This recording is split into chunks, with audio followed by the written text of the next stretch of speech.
జగన్మోహన్ రెడ్డి గారు అసలు పెట్టుబడులు రావట్లేదు, ఏం రాష్ట్రానికి ఆదాయం రావట్లేదని చెప్తున్నాడు.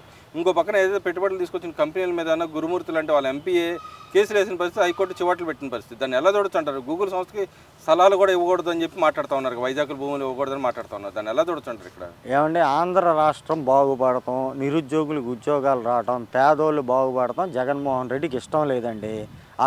అతను పరిపాలించిన 5 సంవత్సరాల గవర్నమెంట్లో కూడా అదే పక్కి అవలంబించాడు. ఎలాగా, నేను భిక్ష కింద వేస్తుంటా, సంవత్సరానికో 6 నెలలకు అది తిని బతకండి అంతే. ఆ టైంలో చంద్రబాబు గారు 2014లో తీసుకొచ్చిన కంపెనీలను కూడా వీళ్ళు వచ్చిన తర్వాత తరిమేశారు. ఎందుకు ఉండకూడదు, కంపెనీలు ఉండకూడదు, పెట్టుబడులు రాకూడదు, అంతా మొత్తం అడుక్కు తినే మంద కింద ఉండాలి రాష్ట్రంలో. వీళ్ళొక్కలే రాజులు, సామంత రాజుల కింద ఉండాలి. అదే ఆయన థీరీ. ఇప్పుడు కూడా ఏంటంటే లోకేష్ గారు కానీ, చంద్రబాబు గారు కానీ ఇలాగా విదేశాలు తిరిగి కంపెనీలు తీసుకొచ్చి పెట్టుబడులు పెట్టించి చేస్తుండటంతో వాళ్ళకేంటంటే ఒక రకమైన జీర్ణించుకోలేని తత్వం బయటపడుతుంది.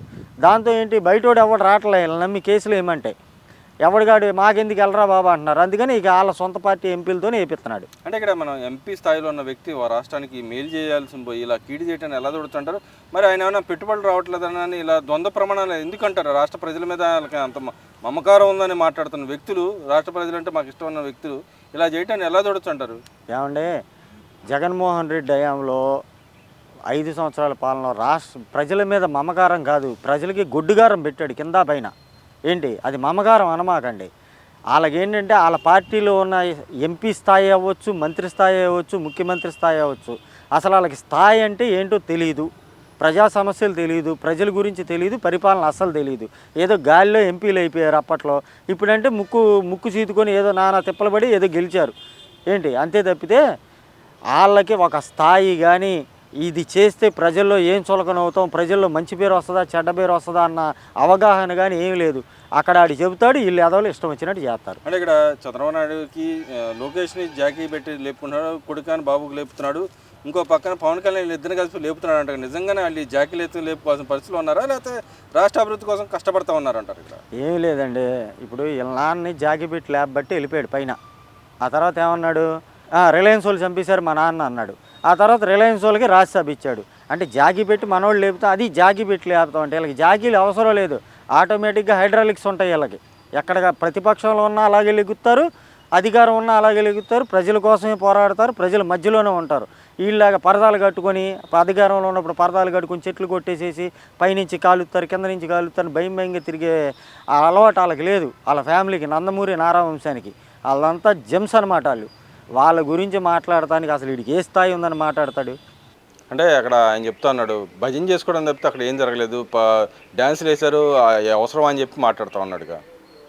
భజన అనేది అందరికీ తెలుసు. మీ యొక్క ఎమ్మెల్యేలు లేకపోతే మీ మహిళా ఎమ్మెల్యేలు అసెంబ్లీలో మిమ్మల్ని పొగుడుతా అసలు పేజీలు స్క్రిప్టులు రాసుకొని మిమ్మల్ని పొగుడుతూ ఉన్నాయన్నీ కూడా మేము చూసాం, మాకు ఇంకా గుర్తే ఉన్నాయి. ఇక్కడ భజన చేసేవాళ్ళు ఇక్కడ మా ఎమ్మెల్యేలు కానివ్వండి, మా మహిళా మంత్రులు కానివ్వండి, మా ఎమ్మెల్యేలు మినిస్టర్లు ఎవరైనా సరే ఒక పద్ధతిగా, ఒక క్రమశిక్షణగా ప్రభుత్వానికి ఏ విధంగా ప్రజలకి అవసరాలు తీర్చాలన్న దాని మీద 24 గంటలు ఉంటారు. కానీ ఆ భజన చేసే బృందం మీ పార్టీలోనే ఉన్నారు, మేమంతా మర్చిపోలేదు. పేజీలు తీసుకొచ్చి మిమ్మల్ని పొగుడుతా, బట్రాజు పొగుడుతా అవన్నీ మాకు గుర్తు ఉన్నాయి. అదేవిధంగా చూసుకుంటే ఇక్కడ ఇంకో మాట మాట్లాడుతున్నది, అటు చంద్రబాబు నాయుడు ఆయన కొడుకుని లోకేష్ని జాకీ పెట్టి ఎత్తుకుంటున్నాడు, ఆయన కొడుకన్నా చంద్రబాబు నాయుడు జాకీ ఎత్తుతున్నాడు, మరి వీళ్ళిద్దరిని పవన్ కళ్యాణ్ జాకీ ఎత్తుతున్నాడు అని చెప్పి మాట్లాడుతున్నారు. నిజంగానే వీళ్ళు జాకీ ఎత్తాల్సిన పరిస్థితిలో వీళ్ళు ఉన్నారు, లేకపోతే ఎవరికాళ్ళు రాష్ట్రానికి బాగు కోసం ట్రై చేస్తూ ఉన్నారంటారు? చంద్రబాబు నాయుడు గారి శక్తి ఏంటో ప్రజలందరికీ తెలుసు. ఒక ఆంధ్రప్రదేశ్ తెలంగాణ ప్రజలు కాదు, ప్రపంచంలో ఉన్న ప్రజలందరికీ కూడా ఆయన యొక్క శక్తి ఏంటో తెలుసు. ఆయన ఎంత అడ్మినిస్ట్రేటరో కూడా తెలుసు. లోకేష్ బాబు గారిని జాకీ ఎత్తి లేపాల్సిన అవసరం లేదు. ఇవాళ ప్రభుత్వాన్ని లేకపోతే ప్రజల్ని సమన్వయం చేసుకుంటా ఎక్కడా కూడా ఏమాత్రం ఇబ్బంది లేకుండా ఆయన ఒక ర్యాకెట్ లాగా దూసుకెళ్ళిపోతున్నారు. మీరు అడిగిన ప్రతి ఒక్క ప్రశ్నకి ఆయన సమాధానం చెప్పడానికి రెడీగా ఉన్నారు. చాలా మీరేదో అనుకున్నారు ఆ రోజున, దానికి 1000 రెట్లు కాదు 2000 రెట్ల శక్తితో ఆయన ఇవాళ ప్రజల్లోకి దూసుకెళ్తున్నారు, ప్రజల మన్ననలు పొందుతున్నారు.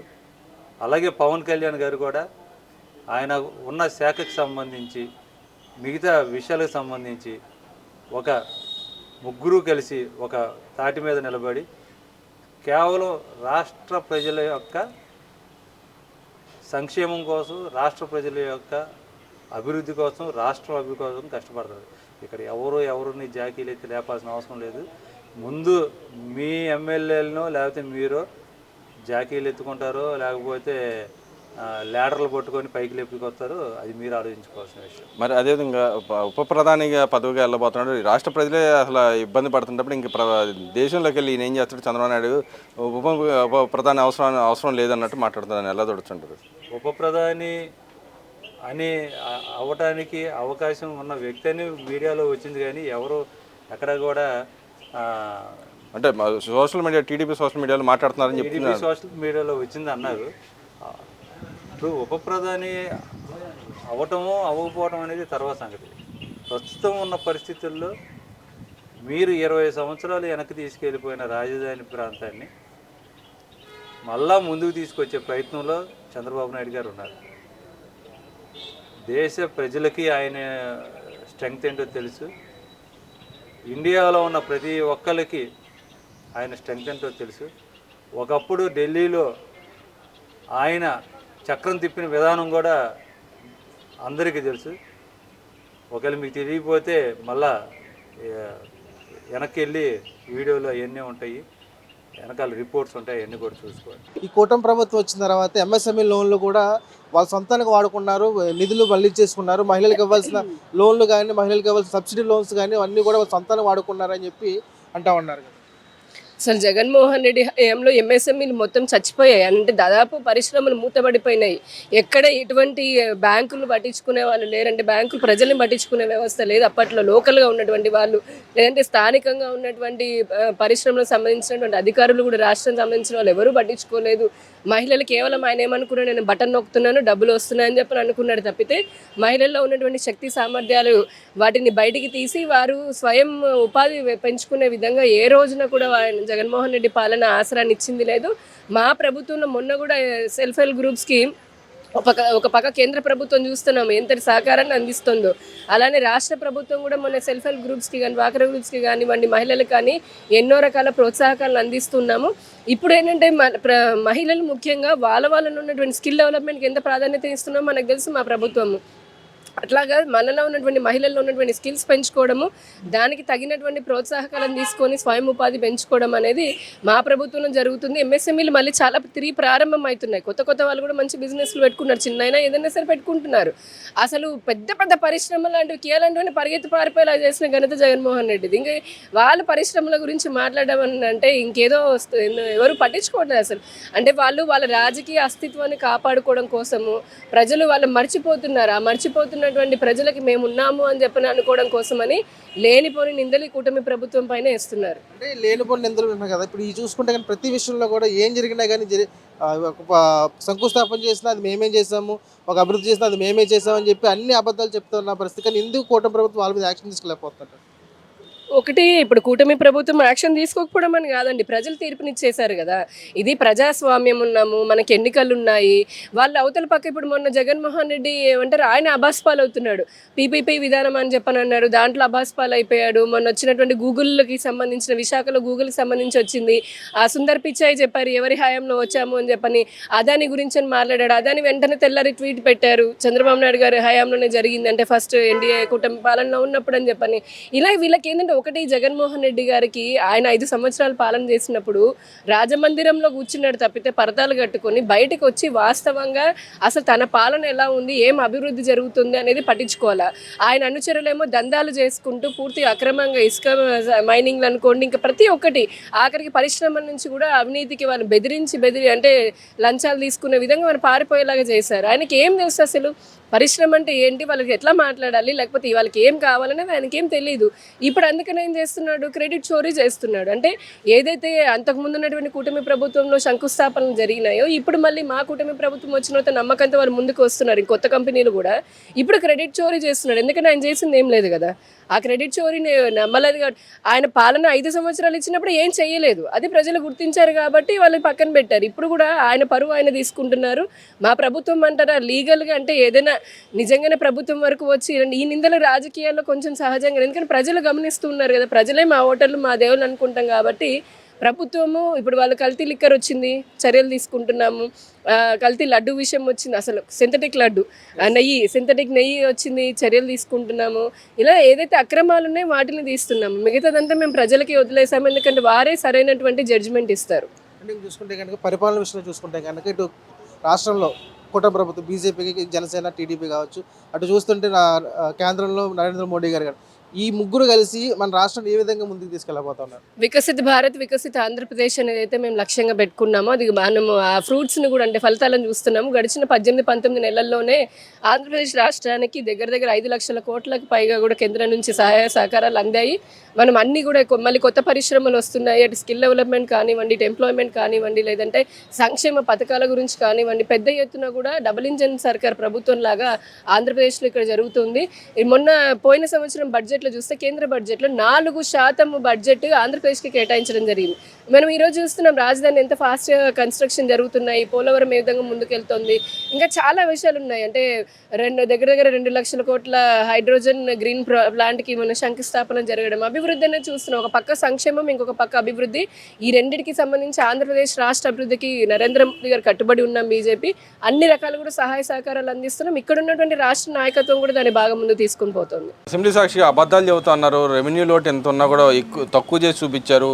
ఇన్ని లక్షల కోట్లు మేము తెచ్చిన దాంట్లో పోస్తే వీళ్ళు తెచ్చింది అంతే కదా, వీళ్ళు 2 ఏళ్ళలో తెచ్చారు, మేము తెచ్చిందే మేము చేసింది గొప్ప అని చెప్పుకుంటూ ఉన్నాడు. కానీ ఏమండి, గత ప్రభుత్వంలో 2019-24 ముందు జగన్మోహన్ రెడ్డి గారు 150 సీట్లు గెలుచుకున్నాడు.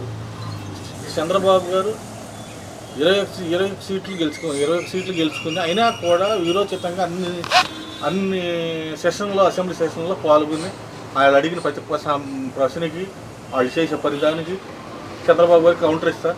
చంద్రబాబు గారు ప్రశ్నలు అడిగారు, చేశారు. ఈయన ఇదేం తెలిగిపోయింది?